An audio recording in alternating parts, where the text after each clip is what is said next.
आज हम एक ऐसे मिथिकल क्रिएचर की बात करेंगे जो कई सदियों से ग्रीक मैथोलॉजी में मशहूर है, जिसकी सिर्फ एक नज़र से ही इंसान तो क्या दानव भी पत्थर की मूर्ति बन जाता है। ग्रीक मैथोलॉजी में एक ऐसी राक्षस थी जिसके सर पर बालों की जगह जहरीले सांप हुआ करते थे और ये आसानी से किसी को मार सकते थे। ग्रीक में कई बहादुर योद्धाओं ने इसको मारने की कोशिश की पर सफल नहीं हो पाए और अपनी जान गंवा दी। इस मिथिकल क्रिएचर के ऊपर कई हॉलीवुड मूवीज़ भी बनी हैं। हम बात कर रहे हैं ग्रीक मैथोलॉजी के सबसे रहस्यमय क्रिएचर मेडुसा की, जो किसी वक्त बहुत ही खूबसूरत हुआ करती थी।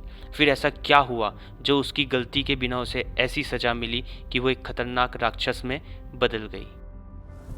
आपको आज बताते हैं इसके पीछे की कहानी। मेडुसा दो समुद्री देवताओं फोसिस और कैटो की बेटी थी, जो कि अपने समय बहुत खूबसूरत लड़की मानी जाती थी। खूबसूरती तो जैसे उसे वरदान में मिली, दूर दूर तक लोग उसकी खूबसूरती के चर्चे करते थे। मेडुसा एथिना नामक प्राचीन देवी की भक्त थी और यही भक्ति इसकी ज़िंदगी की सबसे बड़ी गलती साबित हुई। एथिना, जो ग्रीक की सबसे शक्तिशाली गॉड ज्यूस की बेटी थी, ज्यूस ने इसे goddess of Winsome and war बनाया था।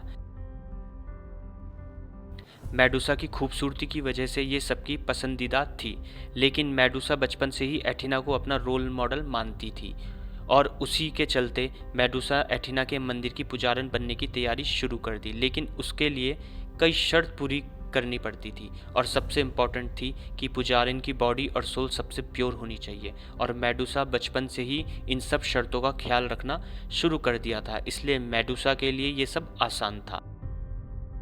मंदिर की पुजारन बनकर मेडुसा अपना सब कुछ एथिना पर निछावर कर दिया। धीरे धीरे जब मेडुसा को मंदिर में कुछ टाइम बीत गया तो लोग यह बोलने लगे कि मेडुसा देवी एथिना से भी ज़्यादा सुंदर है और उसके बाल एथिना से कई गुना ज़्यादा सुंदर हैं। जब उसकी तुलना एथिना से होने लगी, इसी के चलते एथिना के मन में मेडुसा के लिए जलन पैदा हो गई। ग्रीक मैथोलॉजी के मुताबिक एक दिन देवी एथिना इसी कश्मकश में थी कि वो मेडुसा का क्या करे। उसी वक्त समुद्र के देवता पोसीडन एथिना से मिलने उसके मंदिर आए।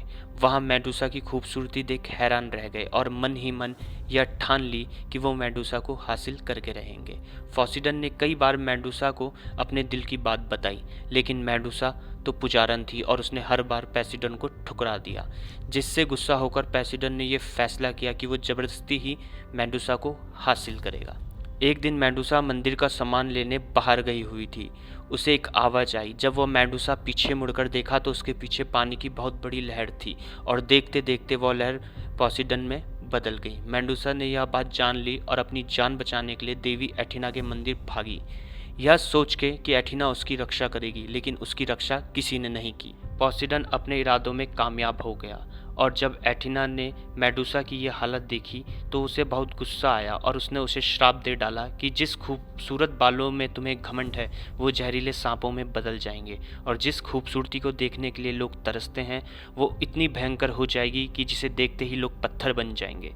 मेडुसा के साथ हुए इस हादसे की खबर फैलती चली गई और उसी के बाद उसके सर पर कई इनाम भी लगने लगे, जिसके चलते कई योद्धाओं ने मेडुसा को मारने की कोशिश की और अपनी जान तक गंवा दी।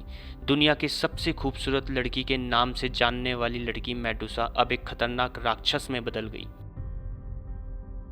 इसका खौफ देवताओं तक फैल चुका था और हर कोई इसको मारने के इरादे बनाने लगे।